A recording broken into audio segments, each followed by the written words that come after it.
Hey everyone, and welcome to The Explainer. Today we're diving into a really fascinating, honestly kind of bizarre paradox happening in the hiring world right now.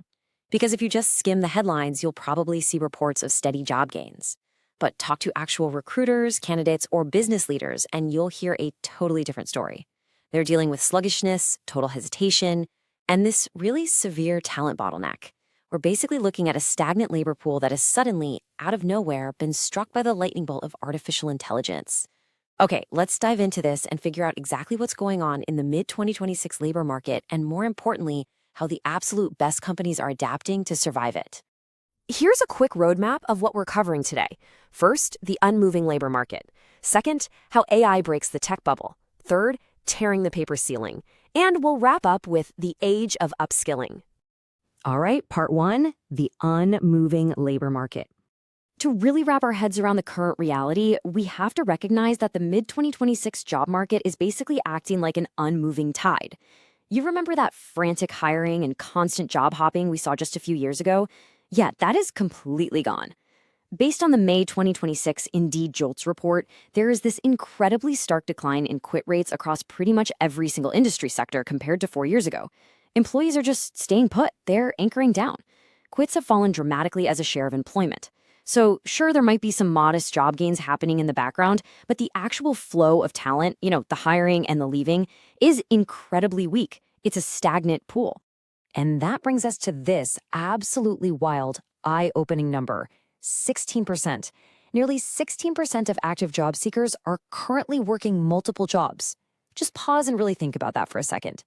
The labor market isn't just stagnant, it's under immense economic pressure. People aren't necessarily holding back from moving freely just because they don't want a fresh start. Many are quite literally just trying to stack incomes to stay afloat.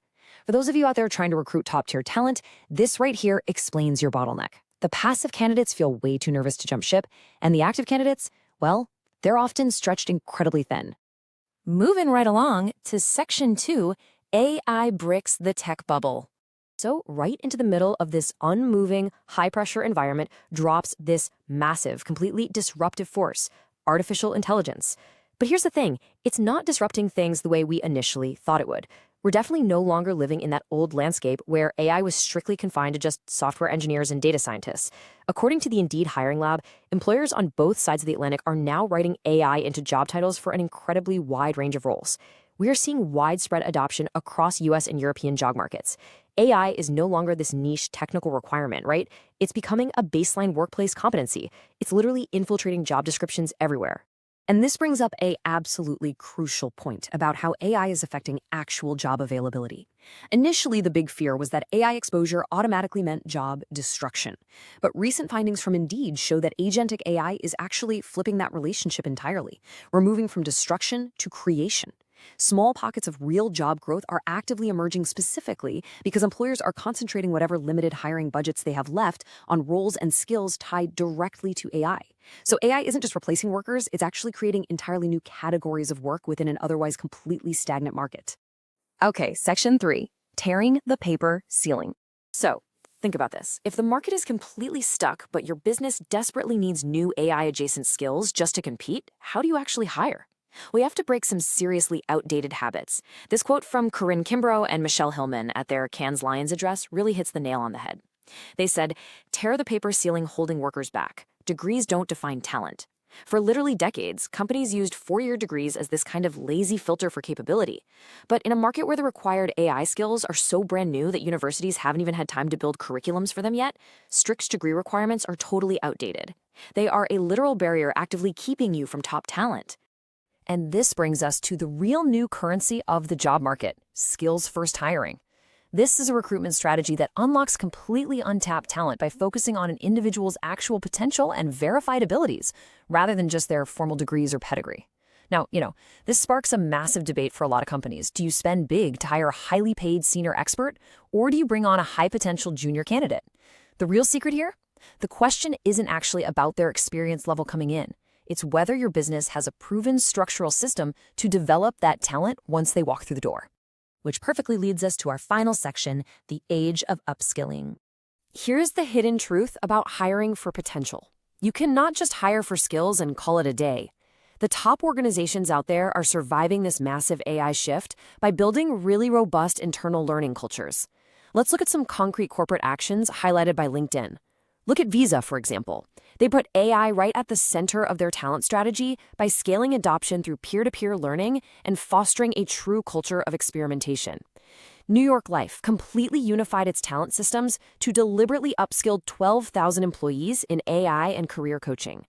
Teradata built this incredible growth culture where employees actually take ownership of their development to power AI innovation.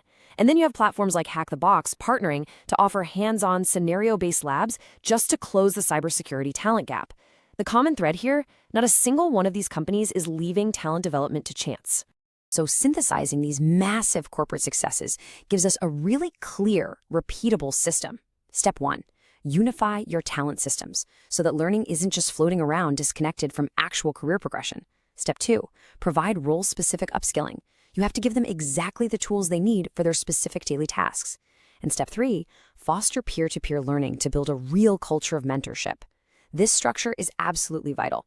Because listen, a cheap hire does not equal a low-cost hire. If you just pay a junior salary but offer no structured onboarding, no 30, 60, 90-day plan, no clear KPIs, and no weekly coaching, they quickly become an incredibly expensive missed opportunity. You pay the salary, sure, but productivity stalls, their competence completely plummets, they usually end up leaving in 6 to 12 months, and guess what? You have to start the whole frustrating hiring process all over again. The return on investment for a junior hire comes entirely from your system to develop them. Future senior talent is built through consistent coaching and practical experience. So I want to leave you with this final, somewhat provocative question to wrap up our explainer. Is your talent strategy built for potential, or is it built for pedigree? Because if you're just sitting around waiting for prepackaged, perfect candidates to fall into your lap in a stagnant market, you are going to be waiting a very, very long time. The most successful companies in 2026 recognize one simple truth. The cheapest hire isn't the junior hire with the lowest asking salary up front. It's the employee who actually succeeds because your business deliberately invested in their growth. So tear up the paper ceiling, embrace skills-first hiring, and build a system that actually turns potential into performance. Thanks so much for joining me on this explainer.